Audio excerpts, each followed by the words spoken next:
क्या आप जानते हैं कि हनुमान जी का जन्म कोई साधारण जन्म नहीं था, बल्कि यह एक दिव्य चमत्कार था। उनका अवतार केवल एक बलशाली वानर के रूप में नहीं, बल्कि धर्म की रक्षा, भक्तों की सेवा और भगवान श्रीराम के सबसे प्रिय सेवक बनने के लिए हुआ था। आज हनुमान जयंती के इस पावन अवसर पर सुनिए पवन पुत्र हनुमान जी के जन्म की अद्भुत और चमत्कारी कथा। बहुत समय पहले स्वर्ग लोक में एक अप्सरा थी, जिनका नाम था अंजना। वे अत्यंत सुंदर, तेजस्वी और गुणवान थी। लेकिन एक ऋषि के श्राप के कारण उन्हें पृथ्वी लोक पर जन्म लेना पड़ा। पृथ्वी पर आकर उन्होंने वानरराज केसरी से विवाह किया। विवाह के बाद उनका जीवन सुखपूर्वक बीतने लगा, लेकिन माता अंजना के मन में एक ही अभिलाषा थी। उन्हें एक ऐसा पुत्र चाहिए था जो तेजस्वी हो, बलवान हो, दिव्य हो और संसार का कल्याण करने वाला हो।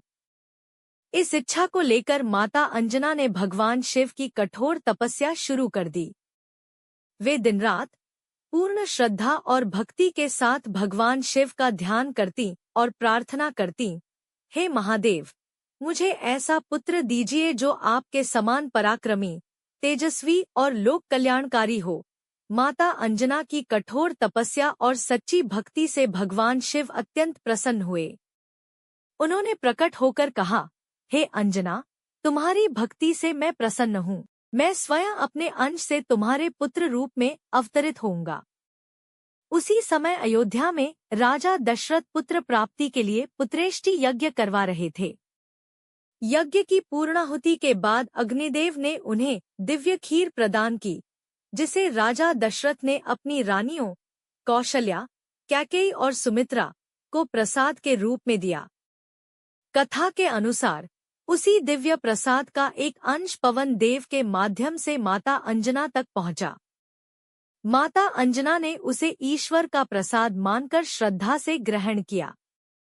इसी कारण हनुमान जी के जन्म में भगवान शिव का अंश, माता अंजना की तपस्या और पवन देव का दिव्य आशीर्वाद, तीनों का अद्भुत संगम माना जाता है। यही कारण है कि हनुमान जी को पवन पुत्र, मारुति नंदन और केसरी नंदन कहा जाता है। समय बीतता गया और फिर आया वह पावन दिन, चैत्र मास की पूर्णिमा।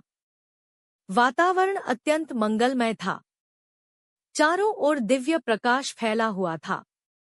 देवताओं के मुख पर प्रसन्नता थी, ऋषि मुनियों के मन में आनंद था और प्रकृति भी जैसे किसी महान अवतार के स्वागत के लिए सजी हुई थी।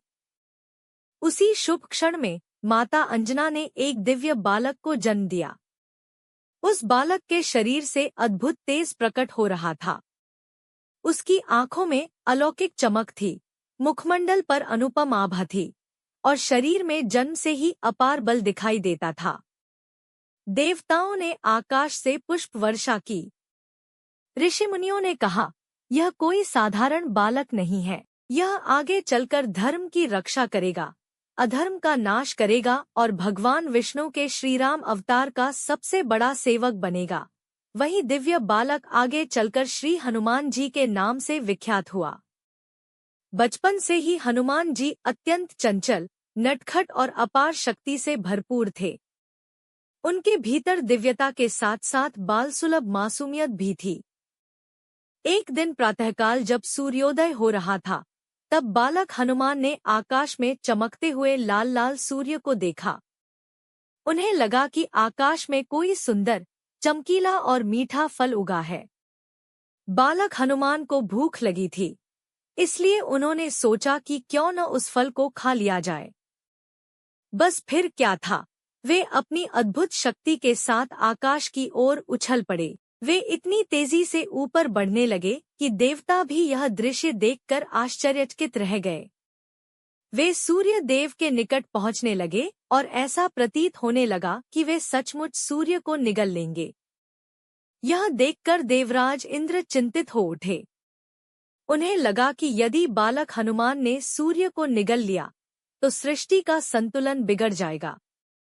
इसलिए उन्होंने अपने वज्र से बालक हनुमान पर प्रहार कर दिया। इंद्र के वज्र का प्रहार हनुमान जी की ठोड़ी पर लगा और वे नीचे गिर पड़े। कहा जाता है कि उनकी हनु यानी ठोड़ी पर आघात लगने के कारण ही उनका नाम हनुमान पड़ा। जब पवन देव ने अपने प्रिय पुत्र को घायल होकर गिरते देखा तो उनका हृदय क्रोध और दुहक से भर गया। वे बालक हनुमान को लेकर एक गुफा में चले गए और उन्होंने पूरे संसार में वायु का प्रवाह रोक दिया। जैसे ही वायु रुक गई, पूरी सृष्टि में हाहाकार मच गया। मनुष्य, पशु, पक्षी, देवता, दानव सभी व्याकुल हो उठे। किसी को श्वास नहीं मिल रही थी। तब सभी देवता समझ गए कि यह पवन देव के क्रोध का परिणाम है। वे तुरंत पवन देव के पास पहुंचे और उनसे क्षमा मांगने लगे। देवताओं ने बालक हनुमान को प्रसन्न करने और पवन देव को शांत करने के लिए अनेक दिव्य वरदान दिए। ब्रह्मा जी ने वरदान दिया कि कोई भी अस्त्र शस्त्र उन्हें आसानी से हानि नहीं पहुंचा सकेगा। इंद्रदेव ने कहा कि मेरा वज्र भी अब कभी तुम्हें कष्ट नहीं देगा। अग्निदेव ने वरदान दिया कि अग्नि तुम्हें जला नहीं सकेगी। वरुण देव ने कहा कि जल तुम्हारा कुछ नहीं बिगाड़ पाएगा। यमराज ने आशीर्वाद दिया कि तुम अकाल मृत्यु से दूर रहोगे। सूर्य देव ने उन्हें ज्ञान, तेज, विद्या और शास्त्रों का अद्भुत ज्ञान देने का वरदान दिया। विश्वकर्मा ने वर दिया कि उनके बनाए हुए किसी भी अस्त्र से हनुमान जी को कोई हानि नहीं होगी। इस प्रकार देवताओं के आशीर्वाद से बालक हनुमान अतुलित बलधाम, अजरमर, बुद्धिमान, तेजस्वी और संकटमोचन बन गए। लेकिन बालक हनुमान इतने चंचल थे कि वे कभी कभी अपनी शक्तियों का उपयोग खेल खेल में ऋषिमुनियों को परेशान करने में भी कर देते थे। कभी वे यज्ञ की सामग्री उठा लेते, कभी तपस्या में बैठे ऋषियों के सामने शरारत कर देते। तब ऋषियों ने उन्हें श्राप दिया कि वे अपनी शक्तियों को कुछ समय के लिए भूल जाएंगे और जब कोई उन्हें उनकी शक्ति का स्मरण कराएगा तभी वे उन्हें याद कर पाएंगे।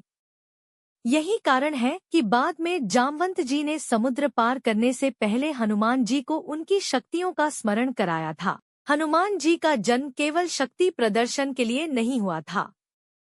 उनका जन्म हुआ था भगवान श्रीराम की सेवा के लिए।